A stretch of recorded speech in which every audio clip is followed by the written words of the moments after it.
ndinonzi Edith John ndobva mumbiri ward 2 muangwa ndichibva kumurara kwa village ndiri mugame scout ndakarorwa ndine vana vangu vaviri mukomana nemusikana baba vangu vari murenja vakauraiwa neshumba vari papatrol 2010 muna January ukanyemba kwabva vatoshaika ini ndakasarudza kuita murenja nekuda kuti ndida kuti mukadzi edu zviwanikwa zvedu tichigone kuzvichengetedza nekuda kuti ndakaona kuti zvinhu zvinotibetsera mukurarama kwedu. Edith John is a community scout from Mbire Rural District, which is situated in the Lower Zambezi region in Zimbabwe. This district is a place richly endowed with wildlife. Mbire's vast and scenic landscape is home to many different species of animals, including well sought after animals like lions, elephants, and buffaloes.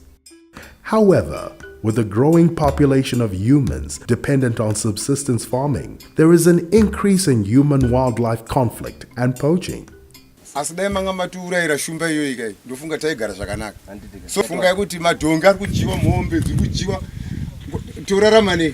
In response to these problems, the African Wildlife Foundation is working to capacitate communities to reduce illegal wildlife trade by sending community scouts to receive formal training.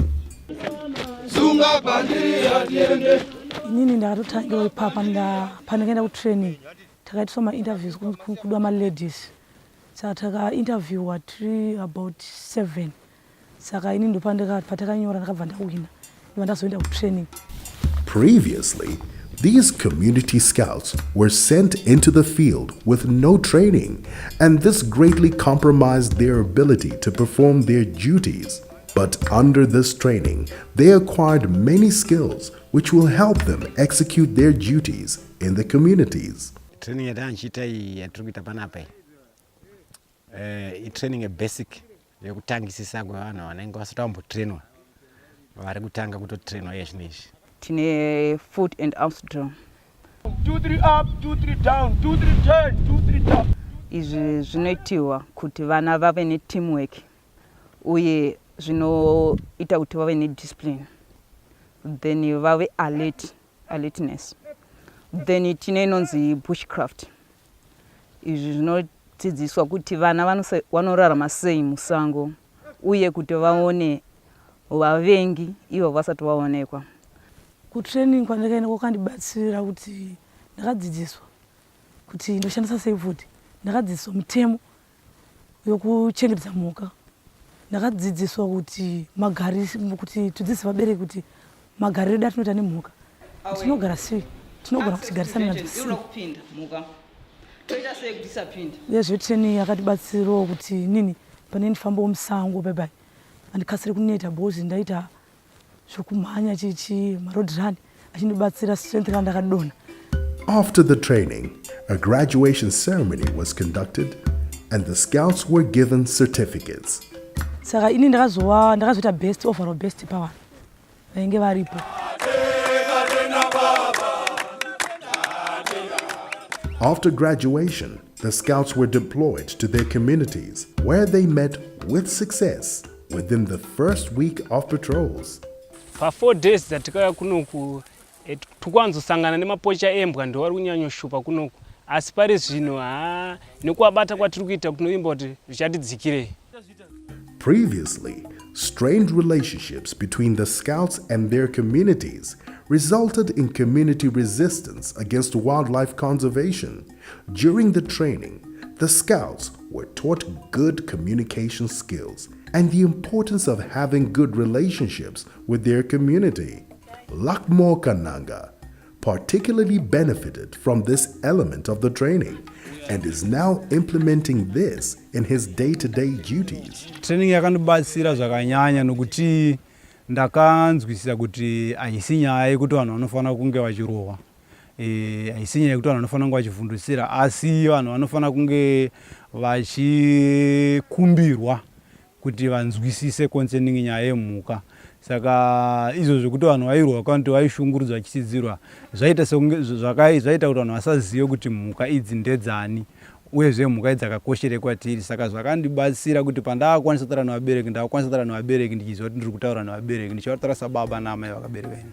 In order to take advantage of these improved relationships and further cement community participation, AWF facilitated that the Scouts work with various stakeholders in wildlife management within their community.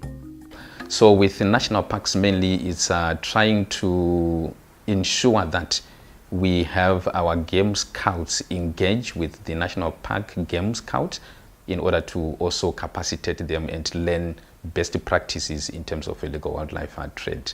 Then with the Rural District Council, because these are the authorities that do the actual implementation of community-based wildlife management programs, we also try to capacitate them and ensure that they also have the ability to run the business effectively. These local communities need to derive benefits from the utilization of wildlife, for them to have the incentive to conserve that wildlife. There is need to involve women, to involve youth, to involve other vulnerable groups for innovative solutions to combat illegal wildlife trade.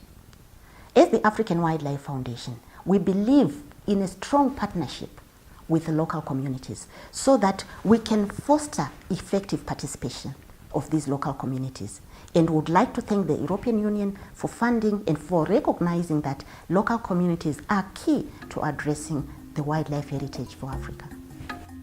The wildlife and wildlands of the Lower Zambezi are an important economic asset to the communities, and the people who have been entrusted to protect it possess a very important quality: passion.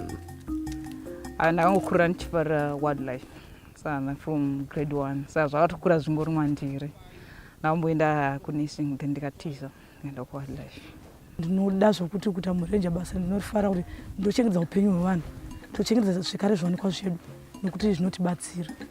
With this passion, combined with training, partnerships, and collaborations, the communities in Mbira district can look forward to a future of harmonious coexistence with wildlife, as well as sustainable income from the animals they're helping to conserve.